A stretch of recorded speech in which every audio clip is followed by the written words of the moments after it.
de la retina y el vítreo. Entonces vamos a tocar algunos aspectos importantes respecto a este tema. ¿Cuáles son los objetivos que perseguimos con esta clase? Primero hay que describir los componentes neuronales y gliales de las capas de la retina. Hay que detallar el origen de la vasculatura retiniana y conocer la fisiología del epitelio pigmentario. Realmente este punto de conocer la fisiología del epitelio pigmentario es bastante complejo. Vamos a tratar de tocar lo básico. Hay que resaltar la importancia de la fototransducción, que ese concepto sí me parece que es muy importante, que hay que tomarlo en cuenta. De los campos receptores visuales no tanto, pero sí de la fototransducción, de que vamos a hablar un poquito, y detallar la anatomía y fisiología del humor vítreo. Entonces, comenzamos primero viendo cómo de alguna manera se divide el polo posterior que nosotros llamamos, ¿no? Toda esta zona que ven aquí en marrón,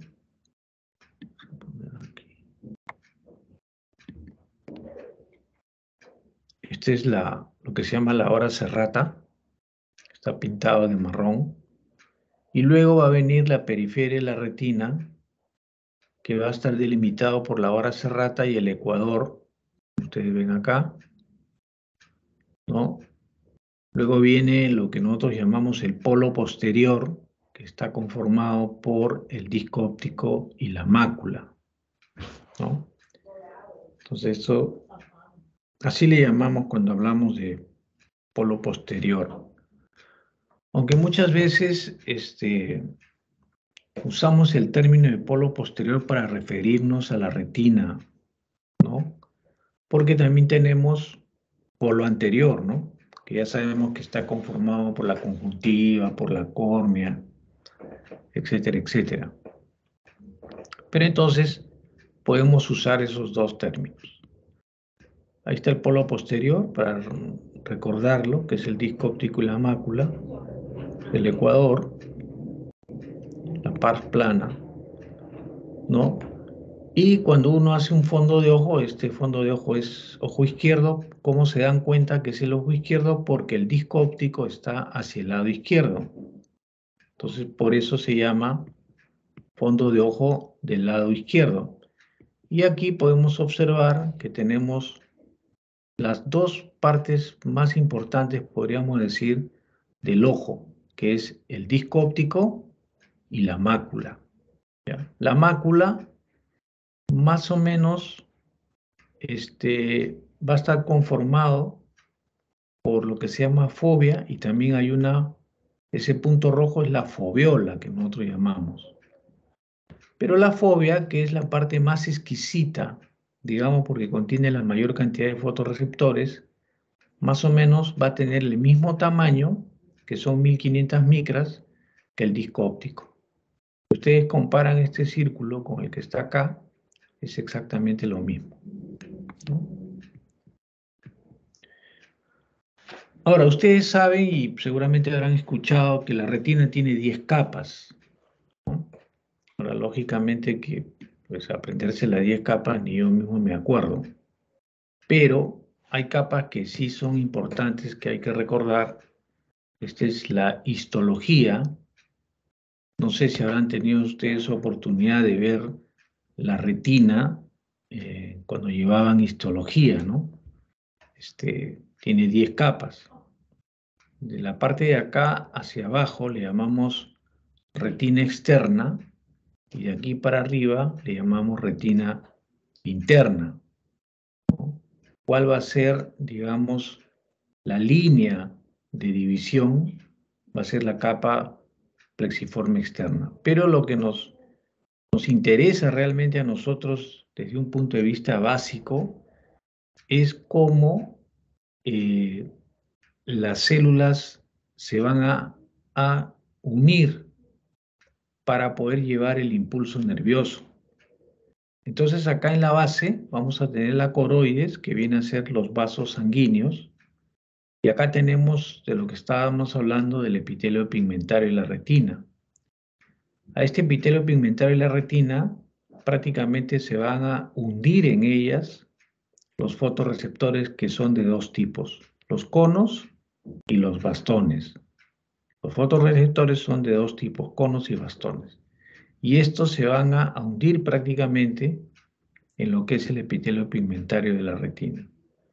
Ahora, en su parte externa, o sea, en el otro polo de estos fotorreceptores, estos se van a unir a lo que se llama una célula bipolar, que está aquí colocado con un color de tipo morado. Y a su vez, esta célula bipolar se va a unir a lo que se llama la célula ganglionar, de tal forma que sus axones van a formar la capa de fibras nerviosas retinales, que son las que van a dar lugar al nervio óptico. Entonces, ese nervio óptico que yo les enseñé en la fotografía anterior tiene que ver con los axones de la capa de células ganglionares de la retina. Entonces, como les he comentado, no es necesario que nos sepamos todas las capas. Cada una obviamente tiene su importancia, pero algunas, desde el punto de vista fisiológico y patológico, son más importantes que otras.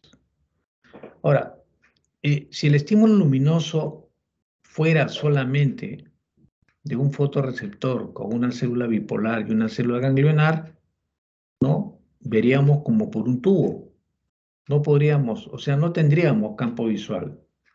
Entonces, para que la imagen se pueda distribuir mejor a través de la retina, hacemos uso o existe en la anatomía de la retina lo que se llaman las células horizontales en la parte externa de la retina, y en la parte interna de la retina tenemos las células eh, amacrinas, que son estas de acá. Entonces, células horizontales y las células amacrinas son las que van a distribuir el estímulo luminoso a través de toda la retina.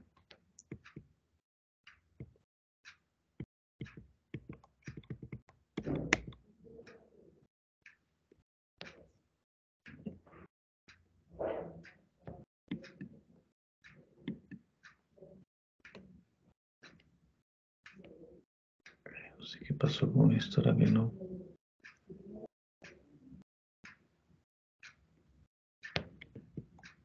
Ok, aquí tenemos el epitelio pigmentario de la retina, que ya nosotros habíamos conversado al inicio.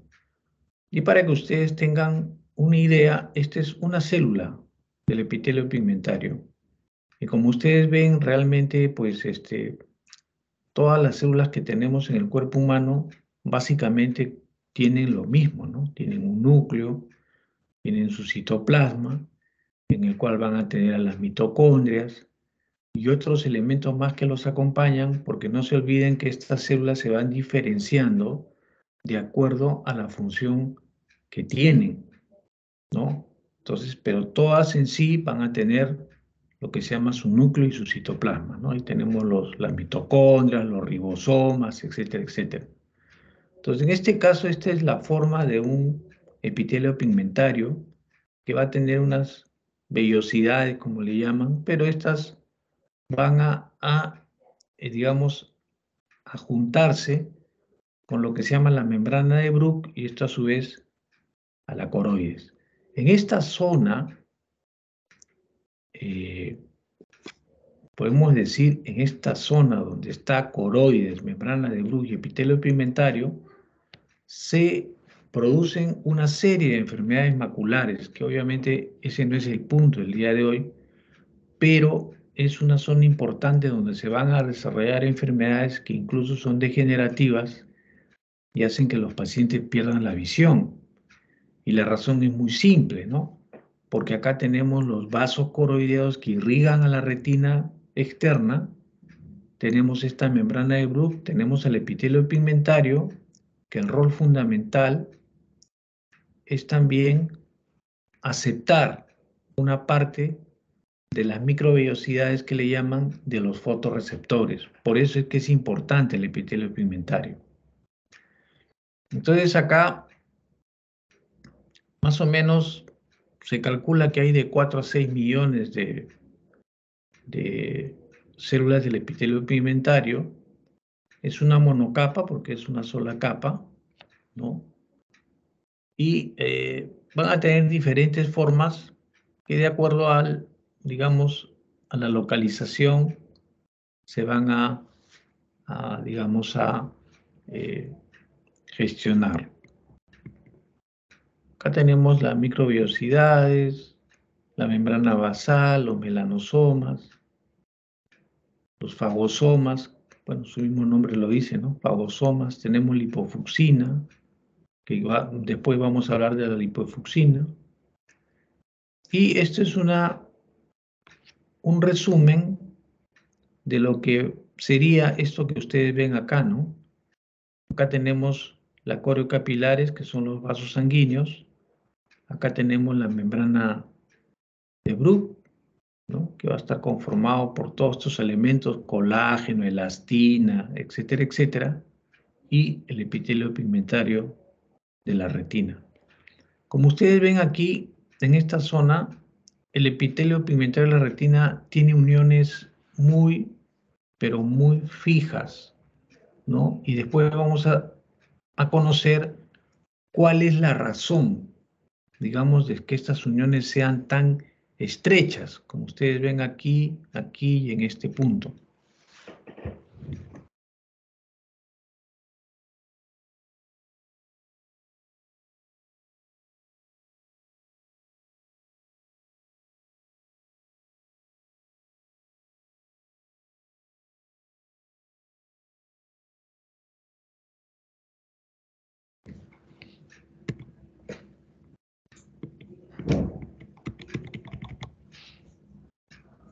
Porque estas diapositivas no quieren correr.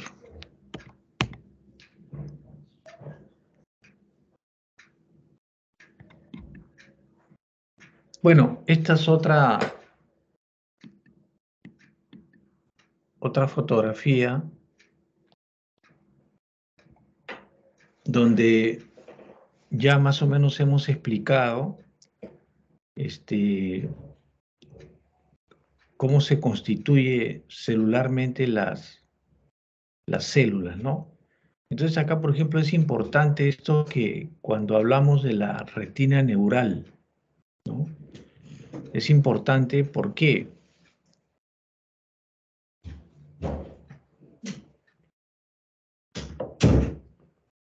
Cuando, por ejemplo, por alguna razón se desprende una retina, se va a desprender la retina neural. No se desprende el epitelio pigmentario. Todo lo que está aquí para arriba, que son como 9 capas, son las que se van a desprender. ¿Por qué?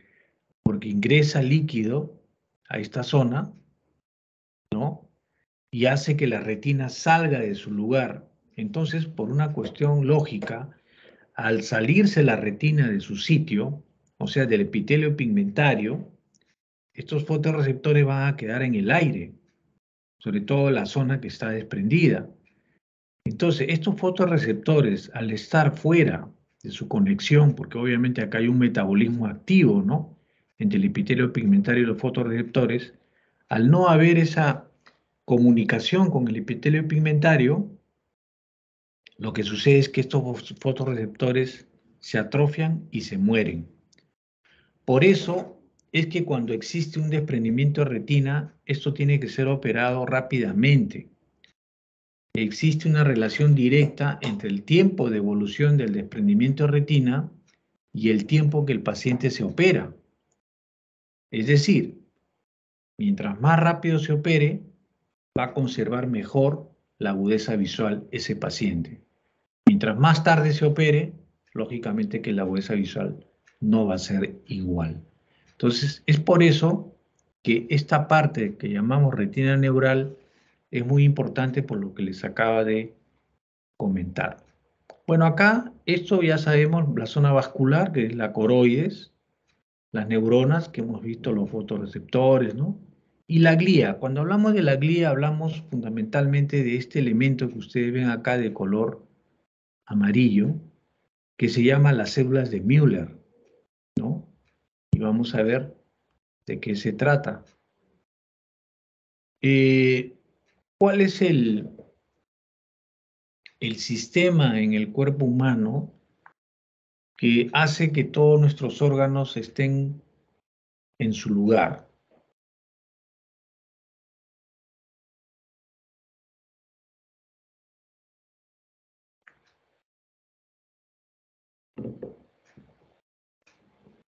¿Quién me puede contestar esa pregunta?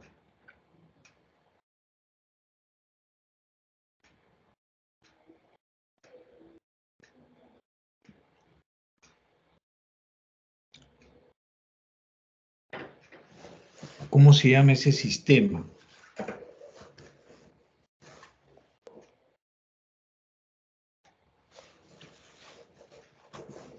¿Qué dice Lisette Carazas?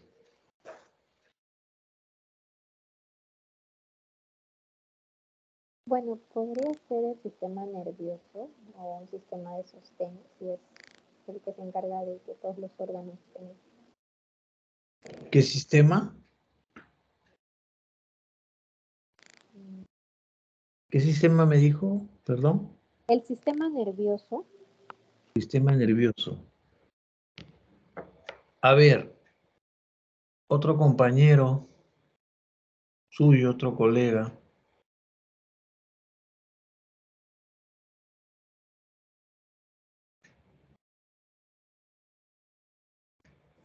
¿Qué dice Sharon Natsume Delgado? Doctor, ¿podría repetir la pregunta, por favor? O sea, ¿cuál es el sistema que tenemos en el cuerpo humano que hace que todos nuestros órganos estén en su lugar, ¿no? Todos tienen un lugar específico, pero ¿cómo se llama ese sistema? El sistema tegumentario. El tegumento es la piel, no tiene que ver con eso. ¿Qué nos dice Luis Carrizo?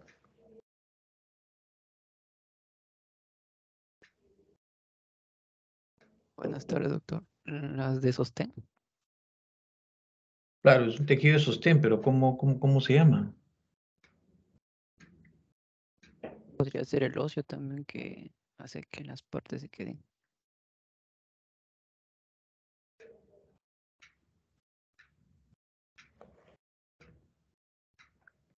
¿Qué dice Santiago Escriba?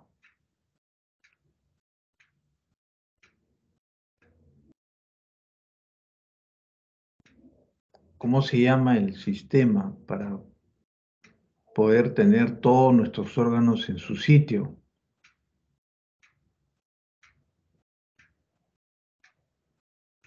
¿No está Santiago Escriba?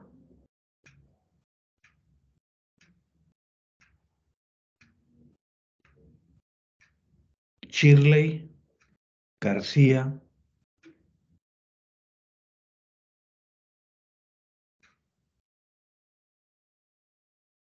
Tampoco está.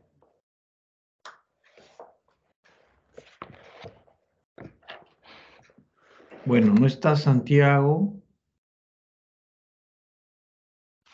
Escriba. No está Shirley Francesca. No sé para qué se conecta si no van a estar en la clase. No entiendo. Shirley García. Carolina González. Sí, doctor. ¿Cómo se llama el sistema? El sistema locomotor.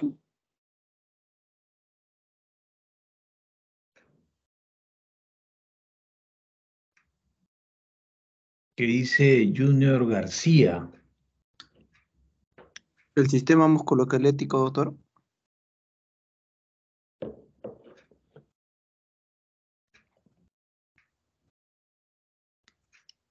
¿Qué dice Cristóbal Lizárraga?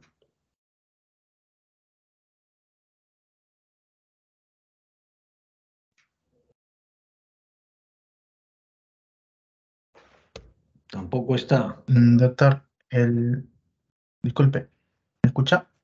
Sí. Bueno, el sistema osteocartilaginoso. Bueno, estás por ahí, pero ¿cómo se llama? Puede que darle nombre y apellido. Patti Flores.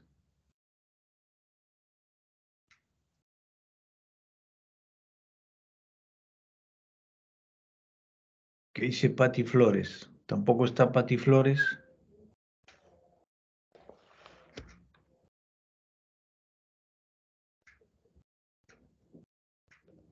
Bueno, realmente lo que les estoy haciendo es una pregunta básica. ¿Ustedes en qué año están? ¿Quinto o sexto? Hay de quinto y de sexto, doctor. Quinto y sexto. Bueno, es el tejido conectivo, ¿no? El tejido conectivo es el que hace que nosotros podamos tener todos nuestros órganos, sobre todo en su sitio, cada uno cumple su función. Entonces, lo mismo pasa con la retina. Es decir, tiene un tejido conectivo, si no las células que les he mostrado estarían pues dispersas unas por cualquier lado, menos conformados el sistema que les acaba de mostrar acá, donde todo está bien ordenado. Esto no sucedería si no tuviéramos a las células de Müller, porque son células que van a hacer el trabajo del tejido conectivo que hay en el cuerpo humano. Entonces, hablando de los fotorreceptores, hay cosas aquí que son importantes, ¿no? Los fotorreceptores, como les dije, son dos. Tenemos los conos, esto de acá que ustedes ven, se llama cono porque termina como una especie de cono, y tenemos un bastón. Pero al igual es una célula como cualquiera, ¿no? Como les dije, se modifican de acuerdo a la función que van a ejercer. Entonces tenemos el núcleo, tenemos el citoplasma, ¿no? Y tenemos estos que se llaman como anillos que tienen aquí, ¿no? Y los clasifican en su segmento interno, segmento ciliar, etcétera, etcétera. Pero eso no nos interesa mucho. Lo importante es que ustedes sepan es que en la retina existen fotorreceptores, y de esos fotorreceptores vamos a tener a los conos y vamos a tener a los bastones. Eso es lo que hay que grabar.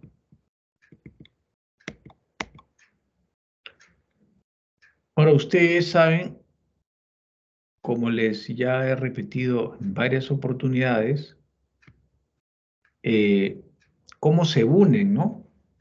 O sea, vienen acá los fotorreceptores, se unen en un extremo al epitelio pigmentario, y este a su vez se va a unir a las células bipolares, que después se va a conectar con las células ganglionares, que al final van a conformar lo que se llama la capa de células ganglionares o de fibras nerviosas para formar el nervio óptico. Entonces, es muy importante que sepan cómo funcionan las células bipolares. Acá dice conos y bastones porque obviamente, como se va a dividir, ustedes van viendo acá, se unen a conos y se unen también a bastones. Esto de acá realmente no es muy importante, pero es un esquema de lo que está acá, ¿no? Es un esquema de lo que está ahí.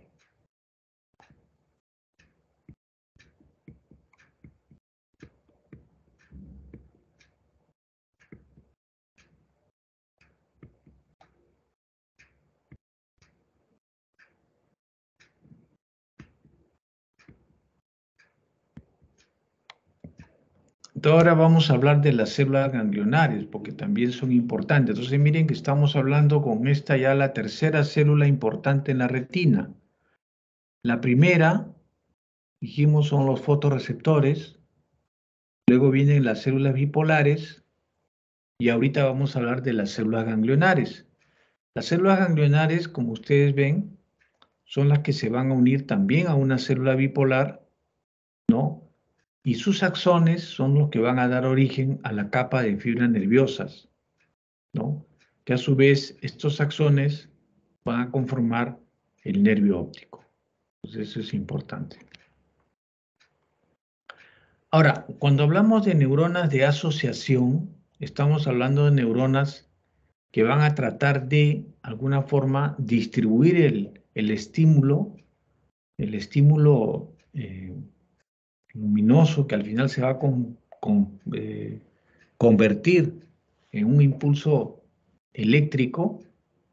Entonces va a haber neuronas en las cuales se asocian. Y una de ellas, como vemos acá, son las células horizontales que pertenecen a la retina externa y las células amacrinas.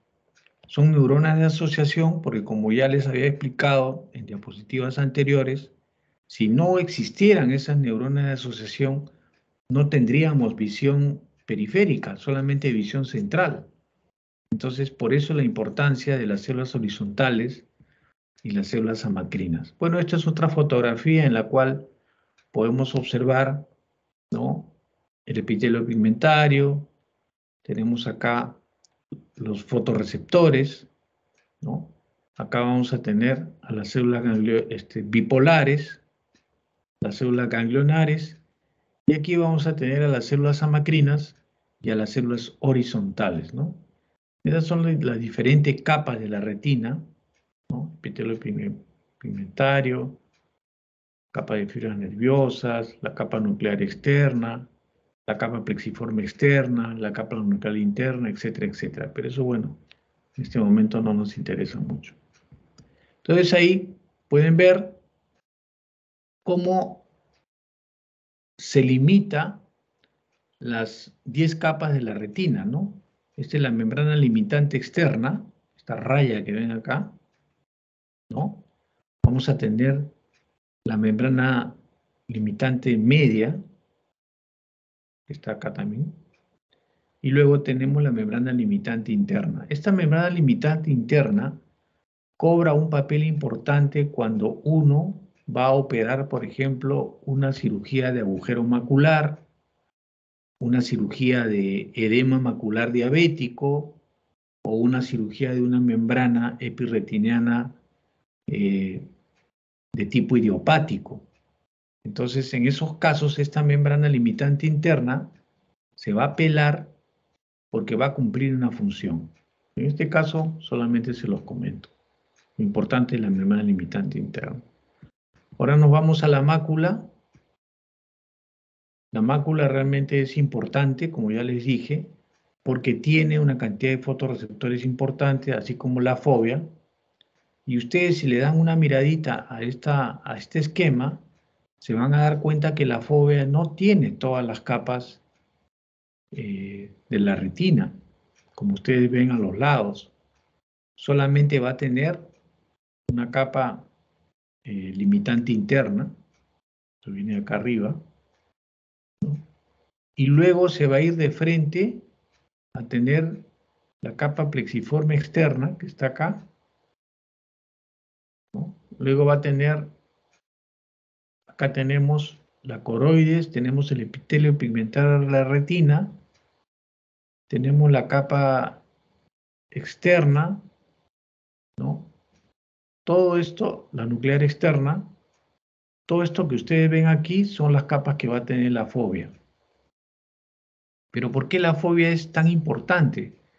Porque aquí se van a encontrar la mayor cantidad de fotorreceptores. Por eso es que la fovea viene a ser muy importante. La fovea tiene casi todas las capas, pero la foviola no, la parte central, ¿no? La parte importantísima de la mácula. Algunos también le llaman zona de ausencia o zona vascular foveolar, le llaman, porque vamos a ver más tarde en una diapositiva que los vasos es cierto que están aquí, pero vamos a ver cómo cómo se irrigan las otras capas de la retina con los vasos sanguíneos.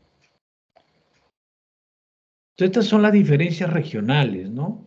Vemos cómo, de acuerdo a la localización de la retina, van cambiando las capas de la retina, ¿no? Vemos que la fovea es la que tiene menos capas, pero tiene mayor cantidad de fotorreceptores, ¿no? La retina periférica, ustedes ven que es muy similar a las papilomacular, ¿no? Acá está la mácula, que va a tener más capas, ¿no?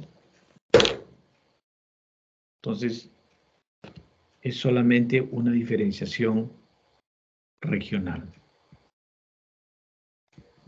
Ahora, acá es importante tener en cuenta en 3 dimensiones cómo se ve, digamos, las células, ¿no? Acá tenemos el epitelio pigmentario de la retina, tenemos los fotorreceptores, y luego vamos a tener a las células bipolares, células ganglionares, y luego estas van a conformar la capa de fibras nerviosas retinales para conformar el nervio óptico. Pero más o menos desde aquí ya podemos ver en la parte superior de este cubo que hay venas y hay arterias. Entonces, estas se van a encargar, por ejemplo, de irrigar esta capa interna de la retina, como ustedes van a ver que la coreo capilares va a irrigar la capa externa de la retina. Lo vamos a ver en unos segundos. Acá, por ejemplo, vemos que hay astrocistos, que hay las células de Müller, la microglia, todos van a formar parte de un equipo de sostén, ¿no?, de los elementos que se encuentran en la retina. Ahora, acá, por ejemplo, es importante que veamos cómo es la constitución de un vaso sanguíneo.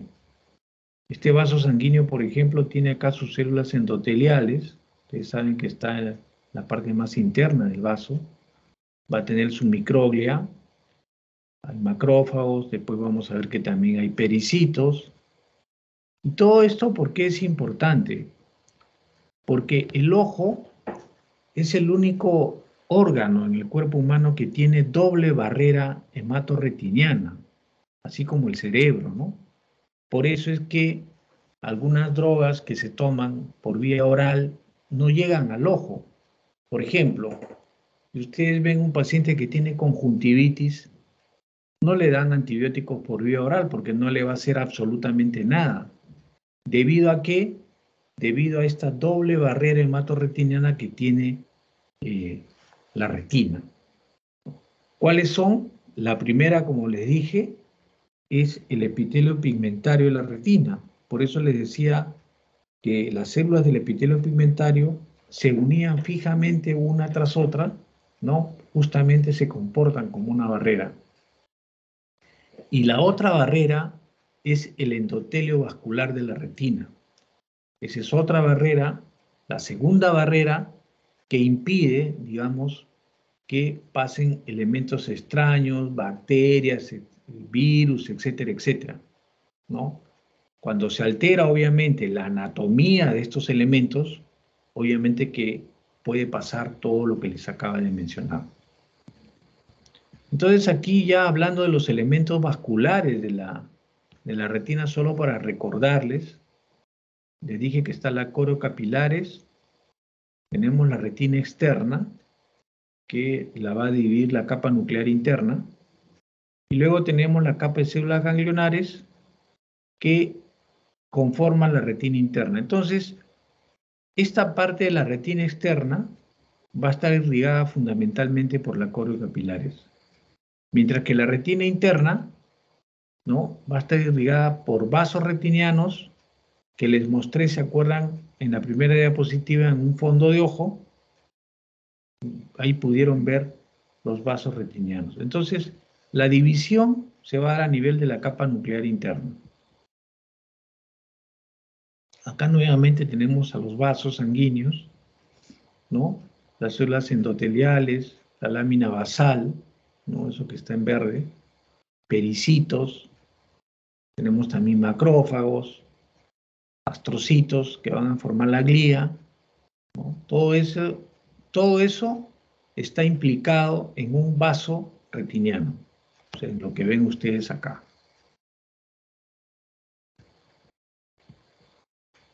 Ahora, hablando de la fisiología de la retina, lo que realmente a mí más me interesa es lo que se llama la fototransducción, porque lo demás es complejo, no le vamos a sacar mucho provecho a eso.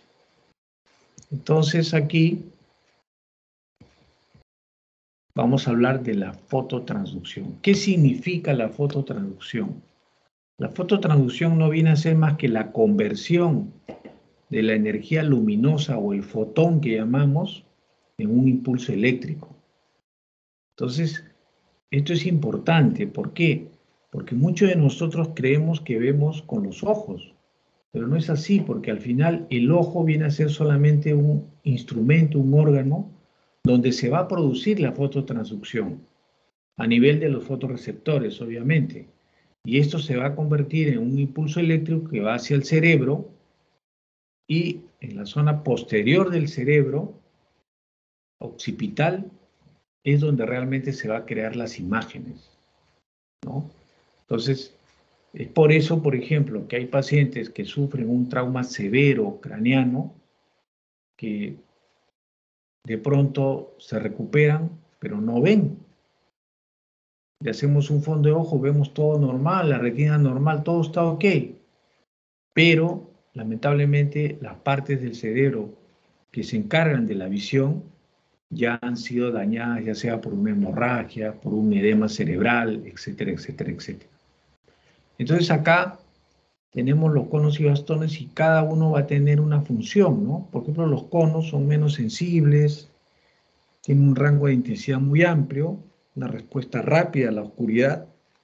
Cuando ustedes entran de un lugar luminoso a un lugar oscuro, lo que van a funcionar son los conos, ¿no? Y estos van a tener una agudeza visual alta. Es muy diferente a los bastones, casi todo lo contrario. ¿Por qué? Porque la mayor cantidad de bastones la vamos a encontrar en la retina periférica, no en la retina central, que es mácula o disco óptico.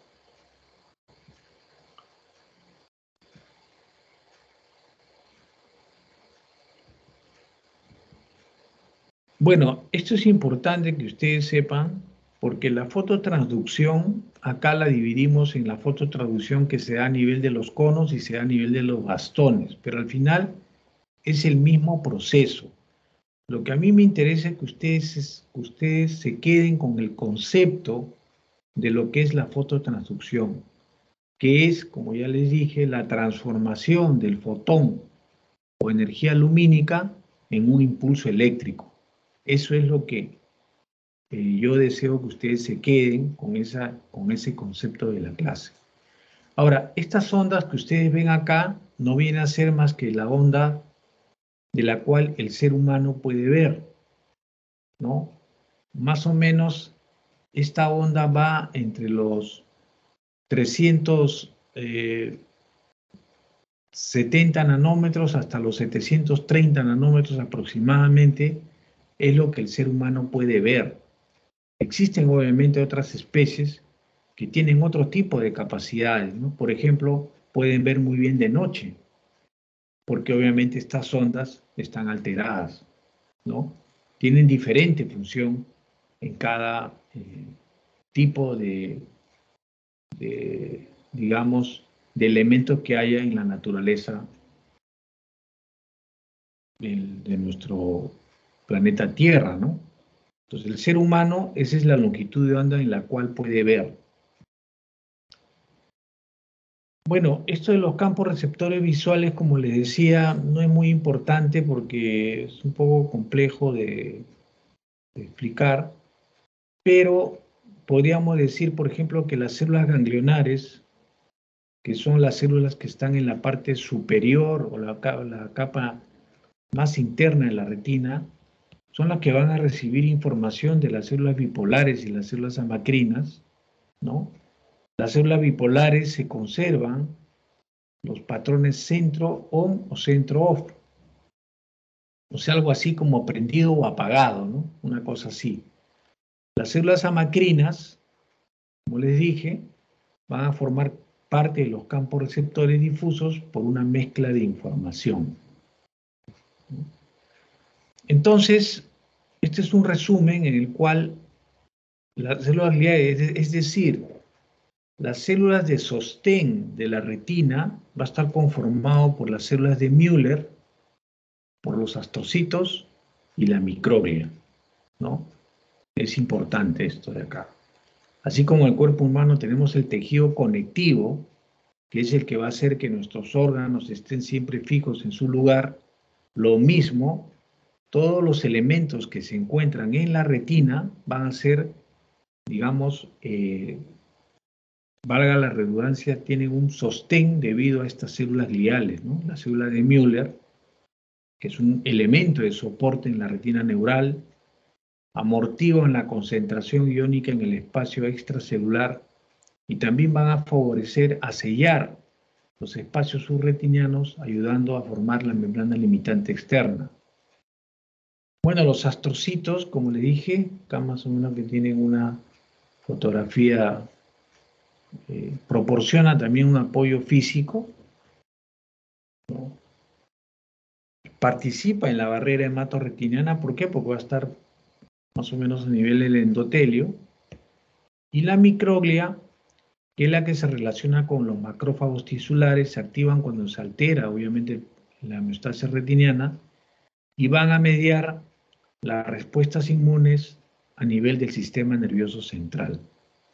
Pero en conclusión, tanto las células de Müller como los astrocitos y la microglia van a formar parte del sostén de todas las células del... acá está, por ejemplo, cuando les dije de la barrera hematorretiniana, son dos. Las que están a nivel del epitelio pigmentario y las que están a nivel del endotelio, ¿no? De los vasos de la retina. Bueno, el vítreo viene a ser la cavidad más grande que tenemos en el ojo. Más o menos va a ocupar los 2/3 del volumen ocular.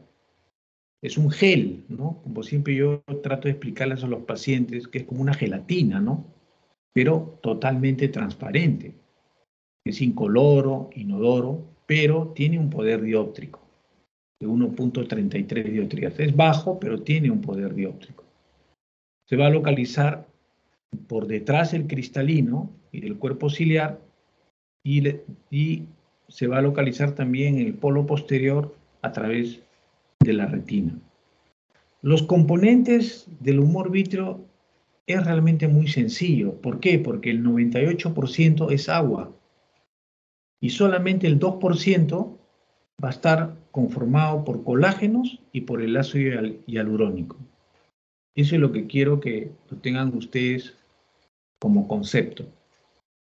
La composición del humor vítreo es 98% agua y 2% va a estar formado por proteínas y por ácido hialurónico. Las proteínas obviamente van a estar dadas por el colágeno, ¿no? Entonces es importante que tengan ese concepto. Acá ven el vítreo, toda esta cavidad es la cavidad vítrea. Como les dije, limita con la parte posterior del cristalino, va a tener también un punto de fijación a nivel de la hora serrata y a nivel del polo posterior de la retina, ¿no? Eso es pero muy importante. Bueno, esto es solamente para separar las cortezas de la zona vítrea. Tenemos la corteza vítrea, la zona intermedia, el canal central, o también llamado canal de Cloquet, ¿no? Pero eso, bueno, solamente se los menciono. ¿Cuáles son las funciones del humor vítreo? Una de las funciones primero es que es una vía para el movimiento de sustancias dentro del ojo, porque cuando hay enfermedades, por ejemplo, a nivel de la mácula, tenemos que inyectar antiangiogénicos para poder tratar esta enfermedad. Entonces, este humor vítreo es una vía para poder llegar a la retina con algunas sustancias o fármacos. Va a actuar como un amortiguador protegiendo a la retina, sobre todo en los traumas. Cuando hay traumas oculares, este humor vítreo se va a constituir en un elemento protector del ojo, sobre todo de la retina y del nervio óptico. Va a transmitir y refractar la luz, ayudando a enfocar los rayos en la retina. ¿Por qué? Porque ya les dije que el humor vítreo es un elemento totalmente transparente. Entonces va a dejar pasar la luz sin ningún problema.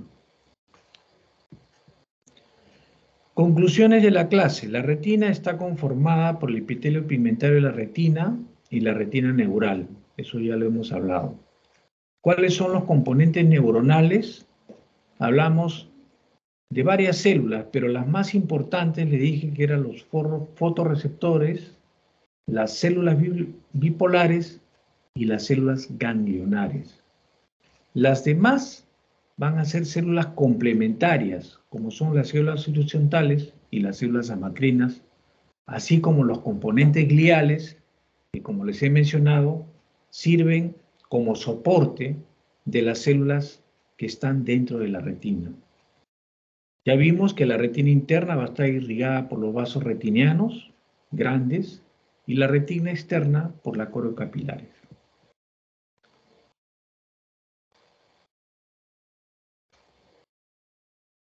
¿A qué nivel se va a producir este fenómeno tan importante que se llama la fototransducción? Se va a realizar a nivel de los fotorreceptores. Entonces eso quiero que lo apunten, no quiero que lo olviden. Es algo muy importante en las conclusiones de la clase. Bueno, ya hemos hablado del vítreo, que está conformado fundamentalmente por agua, y el 2% va a estar conformado por colágeno y por ácido hialurónico.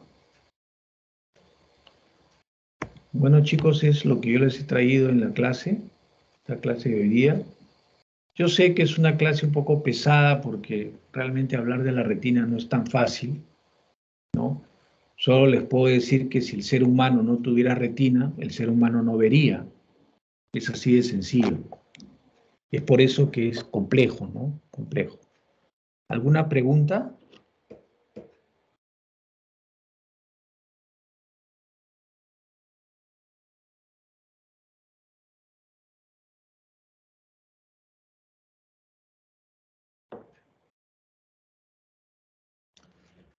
¿No hay ninguna pregunta?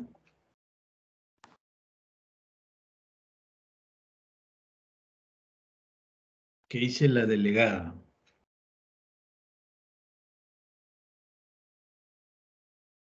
Doctor, para mí está bastante claro y parece que para mis compañeros también porque no hay ninguna pregunta. Ok. Entonces, como les dije, el próximo viernes que ustedes ya acaban la rotación, vamos a tener un seminario, pero el seminario no es como ustedes me lo estaban planteando, ¿no? Que ustedes tienen que exponer. El seminario, lo que a mí me interesa es que ustedes lean sobre el tema, porque yo les voy a hacer preguntas sobre lo que es la retinopatía diabética, que estudien eso, que lean, ¿no? Cómo es la fisiopatogenia, ¿no? ¿Por qué se produce? ¿No? Todo ese tipo. Porque el resto yo lo voy a complementar con una clase que yo les voy a dar también ese día.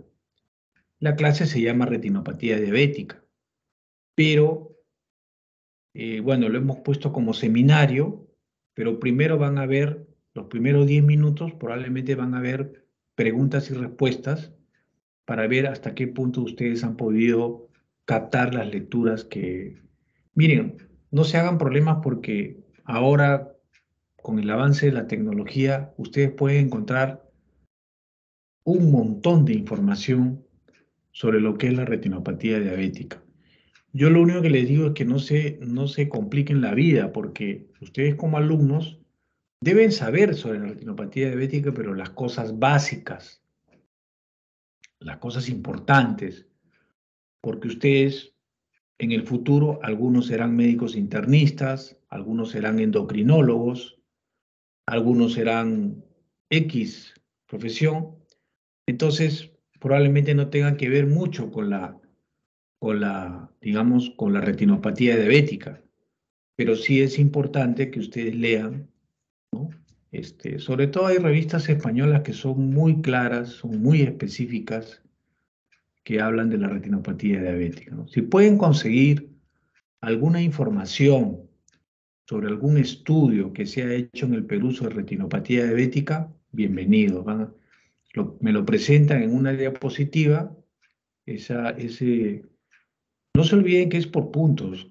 Los alumnos que participan obviamente van a tener siempre un punto más que aquellos que no participan. Entonces tratemos de participar todos de alguna manera. Ok, entonces voy a coordinar posteriormente con la delegada para programar la clase o el seminario para el próximo viernes. ¿Está bien? Sí, doctor. Entonces, para el seminario, ¿no es necesario que se haga una exposición con PPTs? Solamente si en caso se encuentra algo actualizado en el Perú o algo informativo, eso sí se podría exponer, pero Sí. no los puntos como... Sería de mucha ayuda, no solamente para ustedes, sino también porque ustedes me enseñarían a mí, porque de eso se trata la docencia, ¿no? En un intercambio de conocimientos. Obviamente yo con más experiencia los puedo guiar, pero ustedes también tienen que aportar, ¿no? Si ustedes pueden conseguir, por ejemplo, algún estudio actualizado de retinopatía diabética en el Perú, yo se los agradecería. Si me mandan el artículo, mejor todavía. Y de repente si tienen por ahí algunos esquemas para mostrar porcentajes, valores, cosas por el estilo, cualquiera de ustedes puede presentar un PPT o dos PPTs y listo, ¿no? Pero no es necesario que hagan toda la presentación, porque yo soy el que voy a hacer la clase. ¿Ok? Igual sería para el otro tema, o sea, todos deberíamos saber los dos temas, ¿verdad, doctor? No, es un solo tema, retinopatía diabética. Ya, como usted me dio dos temas, pensé en dividirlo como dos exposiciones. Entonces, en todo caso, ya no sería como dos exposiciones. Todos entonces leemos sobre retinopatía No, diabética. lo que pasa es que hay una confusión. Cuando yo te dije dos temas es porque es lo que a mí me toca como docente y como jefe del curso, me toca darles a ustedes como clase. Una clase, el primer tema es el que le da hoy y el segundo tema es el seminario. Son dos clases que yo les tengo que dar a cada grupo. ¿Ok?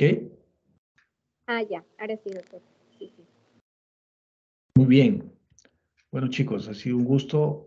El próximo viernes, si no hay ningún problema, nos estamos viendo. ¿Ok? Gracias, doctor. Listo. Ya nos vemos. Hasta pronto. Gracias, doctor.